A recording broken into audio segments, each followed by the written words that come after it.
Hi friends, எல்லோருக்கும் வணக்கம். எல்லோரும் எப்படி இருக்கீங்க? நல்லா இருக்கீங்களா? இன்றைக்கி அந்த கதையோட அடுத்த பகுதி தான் பார்க்க போகிறோம். அதுக்கு முன்னாடி நீங்கள் செய்ய வேண்டிய விஷயம் என்ன அப்படின்னு கேட்டிங்கன்னா, மறக்காம நம்ம சேனலை சப்ஸ்கிரைப் பண்ணிக்கோங்க. கீழே இருக்க பெல் பட்டனையும் கிளிக் பண்ணுங்கள். அப்போ தான் நான் போடுற வீடியோஸ் எல்லாமே உடனுக்குடனே உங்களுக்கு நோட்டிஃபிகேஷன் வரும். ஸோ மறக்காமல் சேனலை சப்ஸ்கிரைப் பண்ணிவிட்டு வீடியோ பாருங்கள் ஃப்ரெண்ட்ஸ். வாங்க நம்ம கதைக்குள்ளே போகலாம். முடிஞ்ச அளவுக்கு நம்மளால் என்ன செய்ய முடியுமோ அதை தான் நம்ம வாழ்க்கையில் அடுத்த ஒரு கட்டத்துக்கு நம்ம எடுத்துகிட்டு போகணும். அதே மாதிரி தான் நான் எங்கள் அம்மாக்கிட்ட நான் சொன்னேன். இது மாதிரி நான் ஒரு பையனை லவ் பண்ணுறேம்மா அப்படின்னு சொன்னோடனே என்ன சொன்னாங்க என்ன அப்படின்னு கேட்டிங்கன்னா, முதல்ல ரொம்பவே வேண்டான்னு தான் சொன்னாங்க. லவ் மேரேஜெலாம் வேண்டாம்மா, அதெல்லாம் சரியாக வராது. எதுவும் தேவையில்லாத முடிவு எடுத்துக்கிட்டு இருக்காத. நான் இந்த காலத்தில் பார்த்து வைக்கிற மேரேஜே சரியாக இருக்க மாட்டேங்குது. அப்படி இருக்கிறப்போ நீங்களாம் ஒரு முடிவு எடுத்துகிட்டு இது பண்ணிங்கன்னா என்னம்மா பண்ணுறது அப்படிங்கிற மாதிரி சொன்னோன்னே, ஏம்மா என் மேலே நம்பிக்கை இல்லையா? இப்போ இத்தனை வருஷம் வேலை பார்த்துருக்கேன். 2, 3 வருஷமாக வேலை பார்த்து ஃபேமிலியை பார்த்துக்கிட்டு இருக்கேன், பண்ணிக்கிட்டு இருக்கேன். எல்லா விஷயங்களும் இது பண்ணுறப்போ எனக்கு என் லைஃப் பார்ட்னரை தேர்ந்தெடுக்கிறதுக்கு இது இல்லையாம்மா அப்படின்னு சொல்லிட்டு நான் கேட்டேன். அதுக்கு அம்மா சொல்கிறாங்க, காதல்ங்கிற விஷயம் வரப்போ உங்களுக்கு எது நல்லதோ எது இது பண்ணுறதோ அது உனக்கு கண்ணுக்கு தெரியாது.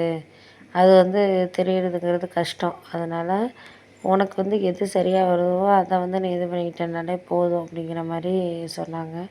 சரி பார்த்துக்கலாம். ஒரு சில விஷயங்கள் நம்மளுக்கு எதையுமே கொஞ்சம் பார்த்து இது பண்ணுறதுங்கிறது கொஞ்சம் கஷ்டமான விஷயமா தான் இருக்கும். முடிஞ்ச வரைக்கும் நம்மளால் எது முடியுதோ அதை நம்மளுக்கு கொஞ்சம் இது பண்ணுறதுக்கான டைமுங்கிறது நம்மளுக்கு இருக்கணும் அப்படின்னு சொல்லிட்டு நான் சொன்னேன். அதுக்காக அவங்க கொஞ்ச நாள் பேசலை என் கூட. ஒரு மாதங்கிட்ட என்கிட்ட பேசவே இல்லை. ஒரு மாதிரி சைலண்ட்டாகவே இருந்தாங்க, பேசலை. அப்படியே இருந்தாங்க. நானும் சரி என்ன தான் பண்ணாலும் பண்ணட்டும், நம்ம வேணாம் அப்படின்னு சொல்லிட்டு போயிட முடியாது நம்மளால்.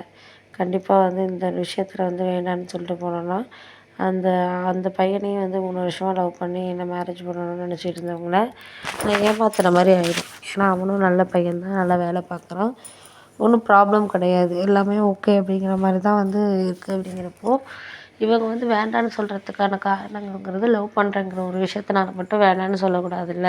அதுதான் நான் எதிர்பார்க்கக்கூடியது.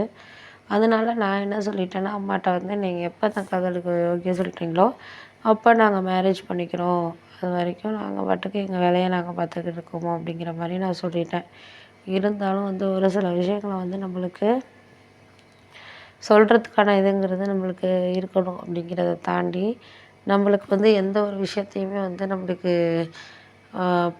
ஒரு பாசிட்டிவாக எடுத்துக்கிட்டு போகணும் அப்படிங்கிறது தான் என்னோடய ஒரு இதாக இருந்துச்சு. முடிஞ்ச வரைக்கும் நம்மளால் எந்த ஒரு இதையும் இது பண்ண முடியாது அப்படிங்கிற மாதிரியான சூழ்நிலையில் இருக்கிறதுனால நான் முடிவு பண்ணிட்டேன். சரி நீங்கள் ஏதாச்சும் செய்யுங்க, பண்ணுங்கள், அது நம்மளுக்கு தேவையில்லாது. இதுக்காக நீங்கள் என்ன பண்ணாலும் நான் அதை அக்செப்ட் பண்ண முடியாதும்மா அப்படிங்கிற மாதிரி நானும் ஒரு மாதமாக பேசுகிறதில்ல. வீட்டில் எதுவுமே அந்த அளவுக்கு இதாக இல்லை. அதுக்கப்புறம் எங்கள் சித்தியெல்லாம் பேசியிருப்பாங்க போல இருக்குது. அந்த பையன் ரொம்ப நல்ல பையன், எனக்கெல்லாம் தெரியும், நல்லா பார்த்துக்கோ நம்ம ஜெயாவை அப்படின்னு சொல்லிட்டு ரொம்பவே பேசினோன்னே அதுக்கப்புறம் என்னென்னா அவங்க அதுக்கப்புறம் தான் ஒரு முடிவு பண்ணாங்க. சரி ஓகே, நம்மளும் பிடிவாதமாக இருக்கக்கூடாது, நம்ம பொண்ணு ஆசைப்படுற வாழ்க்கையை நம்ம அமைச்சு கொடுக்கணும் அப்படிங்கிற மாதிரி அவங்க சரிம்மா நாங்கள் உன் கல்யாணத்துக்கு சம்மதம் சொல்கிறோம்.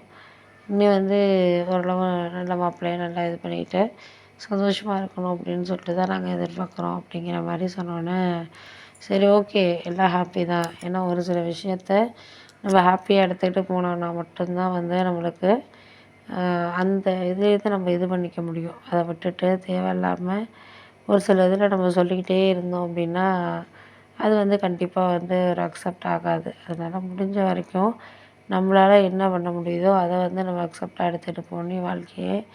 குறைஞ்சபட்சம் நம்ம வாழ்க்கையில் என்ன ஒரு இதாக இருக்கோ அதை நம்ம பின்பற்றினாலே போதும் அப்படிங்கிற ஒரு முடிவுக்கு வந்தாச்சு.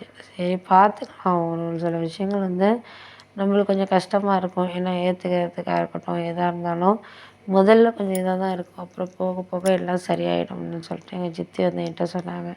அவள் விரும்புகிற வாழ்க்கையை நீ ஏற்படுத்தி கொடுத்தாலே அவளுக்கு அது சந்தோஷத்தை தருது அப்படிங்கிறப்போ அதை விட்டுறணும் அப்படிங்கிற மாதிரி அவர் அப்பாவும் கொஞ்சம் புரிஞ்சுக்கிட்டாரு. சரி நம்ம பிடிவாதனால நம்ம பொண்ணை இது பண்ணக்கூடாது, அவள் சந்தோஷமாக இருக்கணும் அப்படிங்கிற மாதிரி அவங்க முடிஞ்ச வரைக்கும் சரி பார்த்துக்குவோம், அதுக்கடுத்து என்ன நடக்குதோ நடக்கட்டும் அப்படிங்கிற மாதிரி எங்கள் அம்மா சம்மதம் சொன்னாங்க.